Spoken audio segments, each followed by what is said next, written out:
Long-term financial stability is the bedrock of a successful company, created by responsible, realistic planning over many years. Even the smallest and newest businesses need to have targets for performance and plans for growth and development. In the next 30 minutes, we will be exploring how financial planning remains critical in an ever-changing economy, with experts from inside Britain's financial sector. Clarkson Hyde was formed in 1923, and as we're talking finance, it's probably interesting to look back over those 90 years and reflect that although we've got a lot of troubles now, things could be a lot worse. 90 years ago, when we were formed, in Germany the mark had gone from 9 to the dollar to 4.2 trillion to the dollar in only 5 years, with bread doubling every few hours in price. So I think that puts our current problems in perspective and shows you that just as we did then, we will get through things now.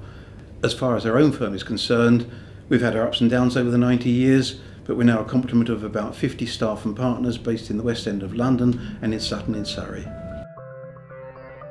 A financial plan is only a part of a larger business, separate but connected, setting the goals and targets that would determine success or failure, as well as setting the context for possibilities available. A well-written financial plan meshes well with business objectives and needs strong cooperation between management and accounting. Without that cooperation, the company will try to pull in opposite directions. Business objectives don't have sound financial backing, and financial objectives can't be realistic without understanding the business. In looking at financial planning, one should never lose sight of the fact that a financial plan is only part of an overall business plan. Yes, the financial plans have the nuts and bolts of cash flows, profit forecasts, but all too often they lack a sense of realism due to a lack of understanding of the business as a whole. My experience is that the financial plans are often far too rosy and give too glowing a picture of the future. Often it's because they're produced by external accountants who have very little understanding of the business as a whole, and unless you understand a business, the financial plans are generally largely meaningless.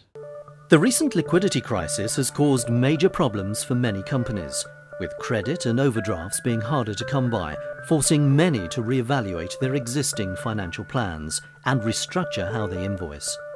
These kind of unforeseen changes are impossible to predict, the only option being to keep plans updated with current situations in mind, as major shifts seldom happen overnight. In terms of the impact of the financial crisis on businesses and financial planning, I think it's symptomatic of a much wider social concern, youth unemployment and the risk of a lost generation. We must remember businesses can only do so much. Unfortunately, governments have proven they can't be trusted with our money. They haven't dealt with the dependency culture.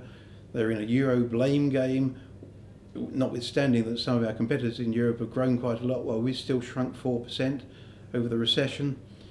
We already have the old chestnuts of red tape and the most complex tax system in the world, and this is now exacerbated for the sort of SMEs that we deal with by a lack of lending. It's okay for the big companies, they're getting by, some of them are even hoarding cash, but the SME market is starved of cash, particularly from the banks, and we're having to look at other ways to raise funds for those companies. Well, it's been an unusual recession. Obviously businesses have suffered because trading conditions have been very difficult, but actually there's been relatively few business failures because interest rates have been so low. Businesses are being held back though by a lack of finance, and that can cause cash flow problems, and it can just leave businesses unable to respond to opportunities. And the issue with finance is of course the banks and their seemingly unwillingness to lend to anything but the safest of prospects. The banks tell us that they've got money to lend, but when it comes to actually getting the money out of them, it can be a different story.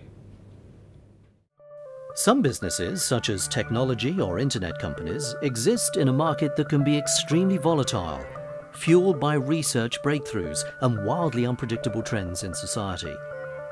But even these companies need to focus on their core products and clients, putting the retention of existing customers front and center in their plans above speculative investment. It may not be exciting, but without continued cash flow, future developments can never be capitalized on. Helping a company avoid problems with tax is about good planning and accuracy. If we get these things right, we'll achieve tax efficiency for our clients and avoid damaging disputes with the revenue. Whenever you move away from your financial plan, there are risks involved. Time and money spent that had not been budgeted. One should never lose sight of the importance of short-term goals and long-term objectives in financial planning. You start obviously with your business plan, products, services and markets, but then the next step is to set short-term goals that are needed for the company to grow. These are measurable tasks that have to be achieved by set dates. They need to be challenging but achievable. Indeed, one of the problems with the SME market that we work in is that research shows that no less than 80% of SMEs don't keep track of their short-term goals. And if you don't keep track of your short-term goals and don't achieve them, then you're certainly not going to achieve your long-term objectives.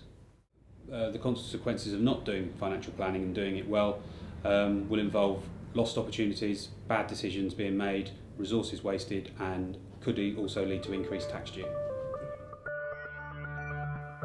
Flexibility is the key to developing a responsible financial plan that encompasses both contingencies for poor performance as well as allowing the latitude to follow unexpected and productive avenues.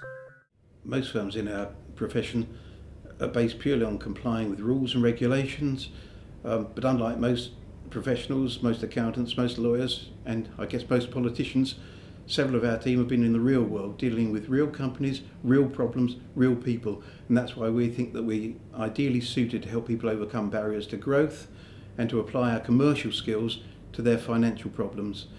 Indeed, our skills are wider than you'd find in most firms of our size, and are not just here in the UK, but we've also been careful in forming an international alliance with 27 other firms of similar size to help our clients expand overseas. On that foundation, a dynamic and successful business can capitalise on opportunities, knowing that their long-term plans can continue. Our vision for the future is quite simple, and that's to do what we've always done, grow hand in hand, creating success with our clients. Our success is bred on their success, which we encourage.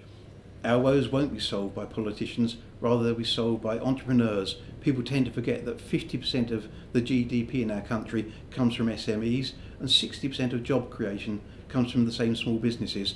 That's why the SMEs are so important to this country, and they're the people we work with.